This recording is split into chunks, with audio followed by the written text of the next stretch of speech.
nebijokit žengti tą pirmą žingsnį, judėkit vardan kūrybos, vardan savo miesto.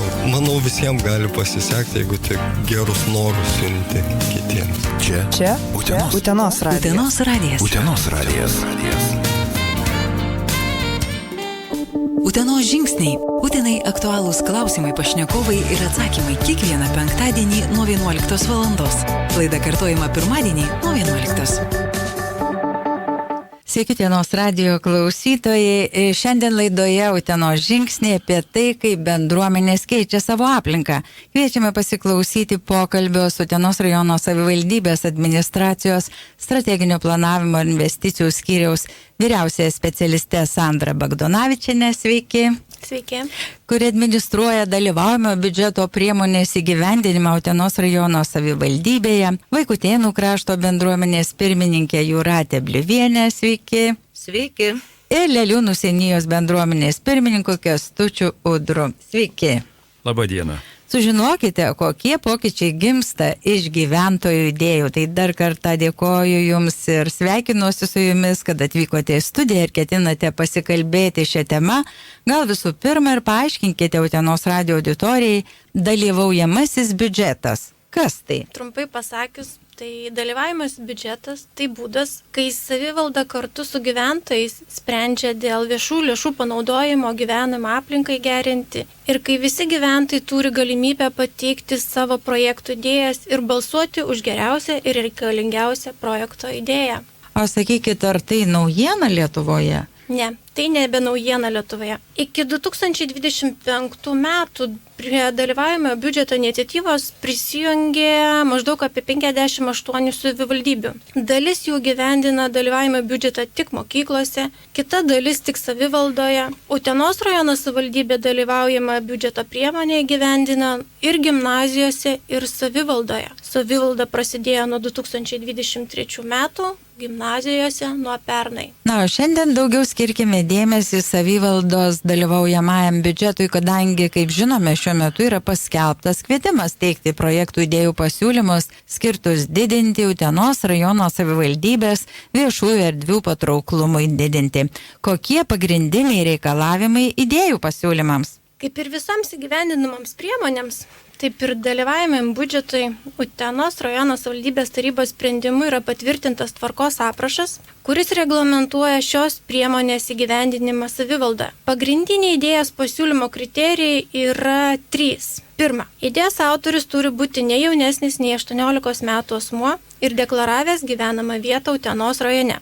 Noriu pabrėžti, kad idėjos autorius nėra identifikuojamas ir savivaldybė pilnai atsako už duomenų konfidencialumą. Antra, projekto idėja skirta viešųjų erdvių ir viešo naudojimo infrastruktūros, susijusios su laisvalaikio, poilsio, sporto, kultūrinė veiklomis, sukūrimui ir atnaujinimui. Įgyvendinama savivaldybės teritorija, valstybės ar savivaldybės valdomo bendro naudojimo teritorija ar visuomeninės paskirties teritorijoje. Trečia, pasiūlymas turi būti nekomercinės viešosios infrastruktūros, išskyrus gatvių, kelių, apšvietimo įrengimą, rekonstrukciją, remontą, gatvių, kelių, šaligatvių, pėsčiųjų ar dviračio takų įrengimą, rekonstrukciją bei remontą, kur būtų pagerinta gyvenamos aplinkos idėja. Bet šiais metais buvo patikslinimas tvarkos apraše, kad tai netaikoma vietinės reikšmės apšvietimo įrengimui iš 100% atsinaujinančių energijos išteklių.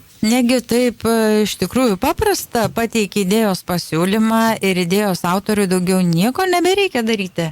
Taip, jūs teisi. Tik išskirčiau tokius 5 dalyvaujame biudžete taikomus etapus. Pirma, sugalvok idėją. Antra, pateik savivaldybei. Trečia, komisija įvertins. 4, gyventojai nubalsuos. Ir 5, savivaldybė įgyvendins. Visą procesą nuo pasiūlymo pateikimo toliau atlieka savivaldybės administracijos komanda ir visuomenė. Būtent ir yra dalyvaujamo biudžeto tikslas – skatinti uteniškius teikti tik jiems aktualias iniciatyvas. Siekiama stiprinti ne tik ryšius su vietos valdžia, bet ir tarpusavę bendruomenėse. Labai svarbu aktyvinti gyventojus dalyvauti sprendimų priėmime, kad bendromis pastangomis sukurtume patrauklę gyvenamą aplinką Utenos rajone. Na, sakykit, ar mes jau turime dalyvaujamo biudžeto apčiuopiamų rezultatų? Taip. ir ne vieną rezultatą. Kiekvienais metais priimami projektų idėjų pasiūlymai 2 kategorijoms. Mažos apimties idėjų pasiūlymai, kurių vertė iki 20 000, ir didelės apimties, kurių vertė siekia 100 000. Abiems kategorijoms taikomi tie patys kriterijai. Be to, viešųjų erdvių teritorijos nėra skirstomos į miesto ar į kaimiškąją. Visiems galioja tie patys demokratijos principai. Kiekvienais metais ieškome tobulumo. Dalyvaujame biudžeto priemonės įgyvendinime, bendradarbiaujame su idėjų autoriais, atsižvelgime jų pastabas, rekomendacijas. Norėčiau, kad daugiau iš praktinės pusės savo patirties ir veiktus iššūkius pristatytų 2023 metų didelės apimties projekto idėjos laimėtojo atstovė Jūratė ir 2024 metų didelės apimties projekto idėjos laimėtojo atstovas Kęstutis. Tai Jūratės ir paklausim, kokia buvo pirmojo didžiosios kategorijos laimėtojo idėja, trumpai pristatykite. Pagrindinė projekto idėja buvo sutvarkyti Vaikutėnų parko viešąją erdvę, pritaikint ją gyventojų poilsiui, sporto ir laisvalaikio poreikiams. Tokiu tikslu buvo siekiama padidinti Vaikutėnų kaimo gyvenamosios aplinkos patrauklumą ir skatinti visų amžiaus grupių gyventojų fizinį aktyvumą, sveiką gyvenseną, užtikrinti kokybišką laisvalaikį. Į sutvarkytą pakrantę suplūsta ir aplinkinių gyventojai kaimų. Ir manau, kad mums tai puikiai pavyko. Mūsų gyvenvietės teritorijoje yra apie 3,5 hektaro parkas ir jame yra 50 arų tvenkinys. Parko tvenkiniui buvo reikalingas nors dalinis krantų valymas, nes pakrantė buvo apaugusi nendrėmis, didelė dalimi neprieinama prie vandens. Morališkai buvo nusidėvėjusi paplūdimio ir vaikų žaidimo aikštelė, pasenęs inventorius, nebuvo patrauklus nei vietiniams, nei kaimo svečiams. Tikslinga buvo viską sutvarkyti. Bendruomenės sueigose nuolat šnekėdavomės apie situacijos pagerinimą, bet dėl lėšų trūkumo ir liko tik kalbose. Projekte prie tvenkinio poilsio zonoje buvo suplanuota pastatyti lauko pavėsinę, įrengti pontoninį lieptą, pastatyti lauko supines. Kita projekto dalis buvo nukreipta į šalia esančią Vaikutėnų sporto aikštyną, esantį, kur prieš 12 metų įrengtoje teritorijoje reikėjo remonto darbų. Aikšteliai buvo reikalinga nauja danga, nauja tvora, nauji suoliukai ir šiukšliadėžės. Tuo pačiu suplanuotas įrengti ir gatvės gimnastikos kompleksas. Ar tai buvo bendruomenės sutarimu kuriama projekto idėja, ar tiesiog pačiai bendruomeniai buvo visai netikėta tokia pasiūlyta idėja, skirta pagerinti viešosios erdvės ir bendro naudojimo infrastruktūrą?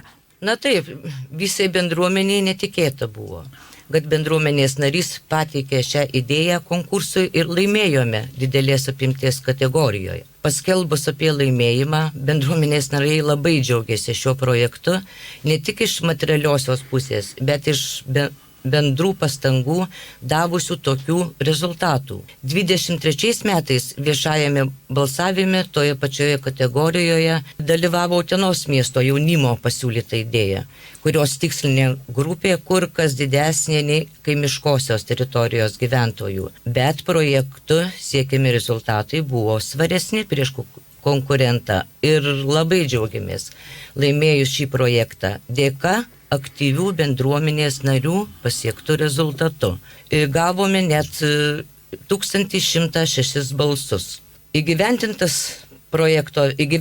projekto vertė 61 500 eurų. Ar sutinkate, Jūratė, su teiginiu, kad dalyvaujamasis biudžetas yra 21 amžiaus skaidrumo standartas? Tikrai pritariu. Nes per dalyvaujamą biudžeto įgyventinamus projektus savivaldybė įtraukia gyventojus į rajono biudžeto paskirstimą, taip prisidėdama prie didesnio skaidrumo ir gyventojų pasitikėjimo. Nežinau kitų iniciatyvų, kuriomis galima pasiekti tokių rezultatų.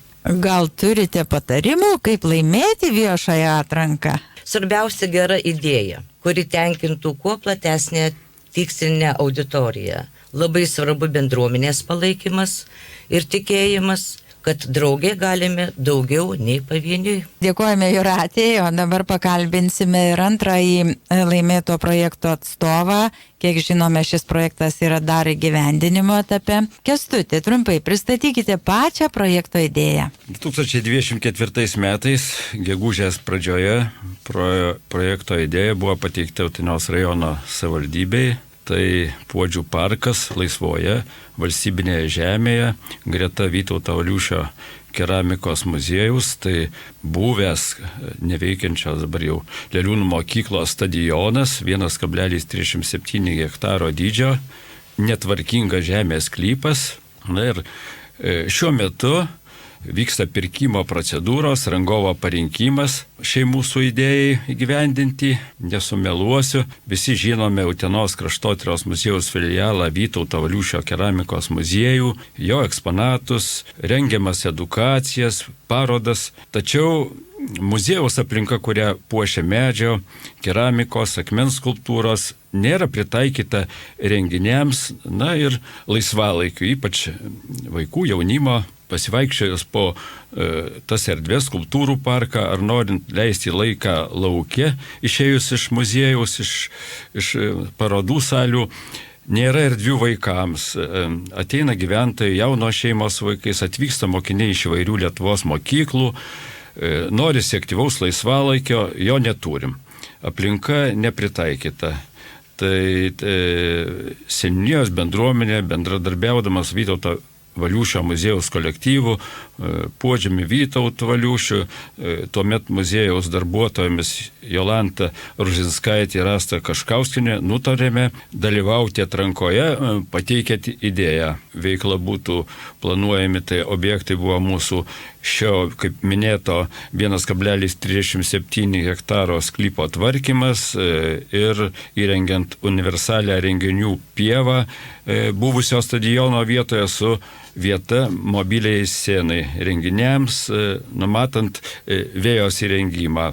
Taip pat įrengiant vaikų žaidimo aikšteles su inventoriumi, treniruočių zona, taip pat erdvės poilsiui, bendravimui, tai būtų grilio vieta, gėlynai, suolai, lauko baldai, na ir paįvairinant vietovę želdiniais.